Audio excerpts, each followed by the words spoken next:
J'ai la vision radiographique. C'est fou, hein? Certains d'entre vous ne me croiraient certainement pas, mais croyez-moi, c'est vrai. Voici l'histoire de comment j'ai grandi avec la vision radiographique.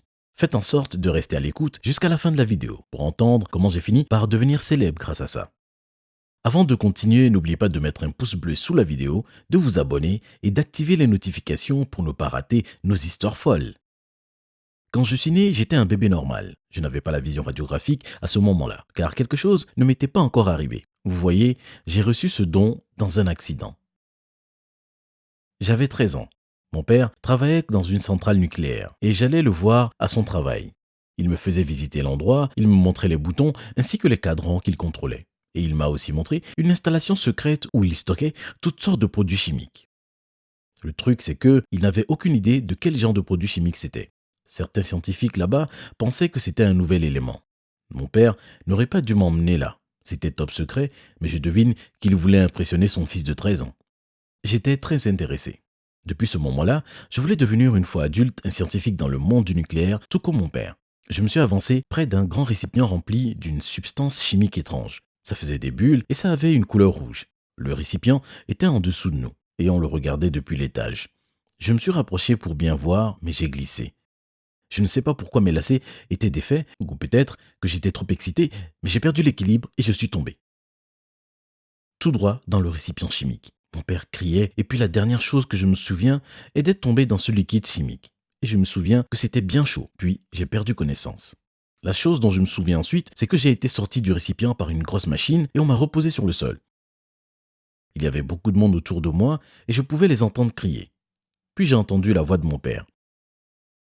Il sanglotait à moitié et criait aussi, puis j'ai ouvert les yeux. Ce que j'ai vu m'a complètement choqué. Je pouvais voir à travers les choses, comme vraiment à travers. Je pouvais voir à travers le visage de mon père et voir son cerveau.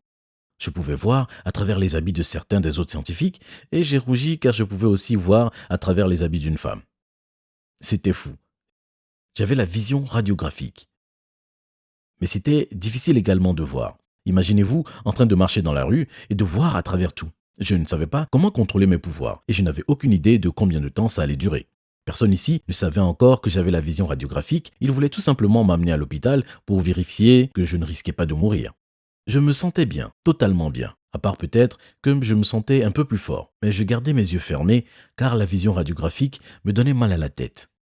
J'ai gardé tout le temps les yeux fermés, mais sur le trajet, au bord de l'ambulance, j'ai murmuré à mon père et je lui ai expliqué ce qui s'était passé. Je lui ai dit « Papa, j'ai la vision radiographique », mais mon père n'a rien dit. Il pensait sûrement que je délirais. Quand nous sommes arrivés à l'hôpital, les docteurs ont fait plusieurs tests et ont confirmé que j'étais hors de danger. Je n'avais rien de particulier. C'est à ce moment que j'ai décidé de montrer à mon père que j'avais bien la vision radiographique. J'ai alors dit « Papa, s'il te plaît, tu dois me croire. Je peux voir à travers tout. Regarde, je peux te le prouver. En ce moment, tu portes un caleçon rouge. » Mon père était choqué, car il portait bien un caleçon rouge. J'ai ajouté, et dans la pièce, à côté de la nôtre, il y a un couple et un enfant, et l'enfant porte un chapeau rose. Les docteurs et mon père sont allés dans l'autre pièce pour vérifier, et bien évidemment, il y avait un enfant avec un chapeau rose et ses deux parents. C'est peut-être une coïncidence, a dit l'un des docteurs sceptiques. J'ai alors dit, vraiment? Mettez votre main derrière votre dos et faites un nombre avec vos doigts. Je parie que je peux deviner le nombre à chaque fois. Le docteur a alors mis sa main derrière son dos et bien entendu, j'ai deviné à chaque fois. Il devenait de plus en plus fasciné. Mon père ne réalisait pas encore ce qui arrivait à son fils. Il a dû développer ses pouvoirs après être tombé dans le récipient chimique, a alors dit l'un des docteurs. Quand ma mère est arrivée à l'hôpital, elle ne pouvait pas en croire ses oreilles quand on lui a dit que j'avais la vision radiographique. Elle m'a pris dans ses bras et je l'ai serré fort aussi, mais quand j'ai ouvert les yeux pour la regarder, une douleur m'a traversé les yeux. J'ai grimacé et ma mère l'a tout de suite remarqué. « Qu'est-ce qu'il y a ?» a-t-elle dit préoccupée.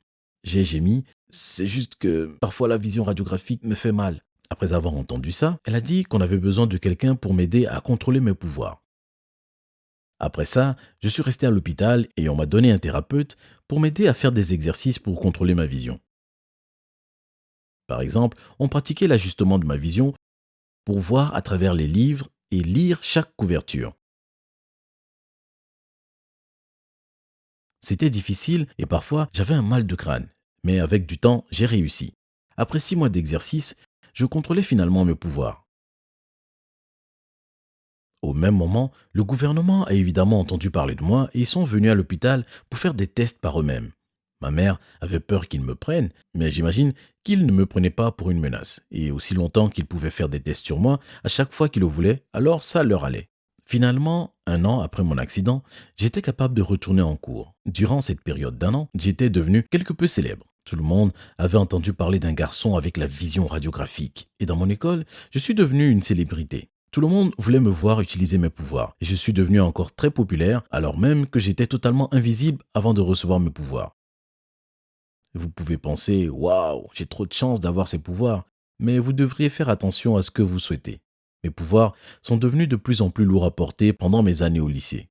Tout d'abord, les filles ne m'ont jamais fait confiance. Elles pensaient toujours que j'étais un pervers à regarder à travers leurs vêtements et la plupart du temps, elles s'enfuyaient en me voyant. Ma vie amoureuse était totalement inexistante à cause de ma vision radiographique. Pendant ce temps, il était difficile de me faire des amis. Bien sûr, tout le monde voulait être mon ami, mais pas un vrai ami. Je ne pouvais pas faire la différence entre les gens qui étaient gentils, car j'étais connu et avais des pouvoirs, ou s'ils voulaient vraiment être mes amis. En plus, mes professeurs pensaient toujours que je trichais. Je devine que pendant les examens, je pouvais facilement utiliser ma vision pour voir le test de quelqu'un d'autre, ou je pouvais regarder les livres dans les armoires, mais je n'ai jamais encore triché. Je n'ai jamais abusé de mes pouvoirs.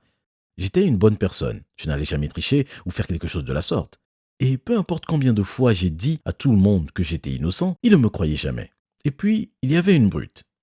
Il s'appelait Marco. Et il aimait aussi s'en prendre à moi. Je ne voulais pas me battre contre lui, mais apparemment il aimait s'en prendre à moi, et à chaque fois qu'il en avait l'occasion, il prenait mon repas et mon argent. Mes amis me demandaient pourquoi je n'utilisais pas mes pouvoirs pour le contrer, mais j'ai alors dit que je ne voulais pas abuser de mes pouvoirs. Et donc, Marco continuait à s'en prendre à moi. Pendant quelques mois, les choses ont continué comme ça à l'école. Puis quelque chose est arrivé qui a changé ma vie. Des choses ont commencé à disparaître dans l'école. Au début, c'était des petites choses comme une boîte à crayons ou une bouteille d'eau ou même une chaussure. Puis les ordinateurs portables ont commencé à disparaître, puis les téléphones et puis même un ordinateur fixe de la salle d'informatique. On avait un voleur dans l'école. Certains de mes amis m'ont dit d'utiliser mes pouvoirs pour essayer de trouver le coupable. J'ai pensé que ça méritait la peine d'essayer, alors un soir, après les cours, je me suis faufilé dans une des classes. J'ai pensé que le coupable venait certainement voler la nuit vu que personne d'autre n'était là. Je me suis assis au milieu de la classe et j'ai commencé à tourner autour de moi. Je pouvais voir la classe d'à côté, puis à travers ça, je pouvais voir le terrain de football américain. J'ai regardé en dessous de moi et j'ai utilisé ma vision radiographique pour regarder dans la classe au-dessous ainsi qu'au rez-de-chaussée du bâtiment. À ma droite se trouvait la salle informatique, là où l'ordinateur avait été volé. J'ai attendu en silence et rien ne s'est passé pendant au moins 1 heure. Puis j'ai vu une ombre bouger dans la salle informatique à ma droite. Puis ils ont bougé derrière un bureau et j'ai ajusté ma vision pour y voir à travers. Ils étaient en train de voler un autre ordinateur. Je devais attraper le voleur. J'ai immédiatement appelé la police et je leur ai dit à voix basse ce qui se passait. Et puis j'ai regardé le voleur. Ils avaient entendu ma voix. Ils venaient en direction de cette pièce. Je me suis empressé de m'enfuir et j'ai descendu les escaliers. J'ai regardé à travers le plafond et je pouvais voir les pas des voleurs me suivre. J'ai couru aussi vite que je pouvais vers la sortie. J'ai regardé derrière moi pour voir s'ils descendaient et puis j'ai eu le souffle coupé en rentrant droit sur quelqu'un. Je me suis retourné et j'ai vu le voleur. Il portait un masque. J'ai utilisé ma vision radiographique pour voir à travers son casque et c'est à ce moment que j'ai découvert que le voleur n'était autre que Marco. Le voleur était la personne qui me brutalisait. J'ai soupiré et Marco a bondi sur moi pour me frapper. Mais j'ai réussi à éviter ses coups. J'ai couru vers le bâtiment et il essayait de m'attraper, mais il n'avait pas ma vision. J'avais réussi à le larguer pendant un moment. J'avais toujours un tour d'avance sur lui. Comme quand je suis monté à l'étage, j'utilisais mes pouvoirs pour savoir où il se trouvait. Puis quand je l'ai vu monter les escaliers, je courais rapidement au rez-de-chaussée. Ce n'était pas facile et j'étais fatigué, mais j'étais simplement en train de gagner du temps pour que la police puisse arriver. Finalement, j'ai entendu les sirènes et la police était enfin là. Mais alors, à travers les murs de la pièce, j'ai pu voir que Marco était en train d'essayer de s'échapper. Il était sur le point d'escalader un mur et de s'enfuir avant que la police ne l'attrape. J'ai couru et avant qu'il ne puisse échapper, j'ai verrouillé la porte de derrière et j'ai couru de l'autre côté pour verrouiller l'autre porte. Il était bloqué. La police arriva rapidement et Marco a été arrêté. Je suis devenu une sorte de héros à l'école et finalement, les autres ont commencé à accepter que peut-être je n'abusais pas de mes pouvoirs. Bon, c'était il y a longtemps. Je travaille maintenant à l'aéroport dans la sécurité et j'utilise mes pouvoirs pour voir si quelqu'un porte quelque chose qu'il ne devrait pas avoir. Et de temps en temps, je reçois un appel du gouvernement en me disant qu'ils ont une mission secrète pour moi. Ça implique souvent d'espionner des ennemis et de leur rapporter tous les secrets que j'ai découverts. J'imagine que la vie est devenue très excitante.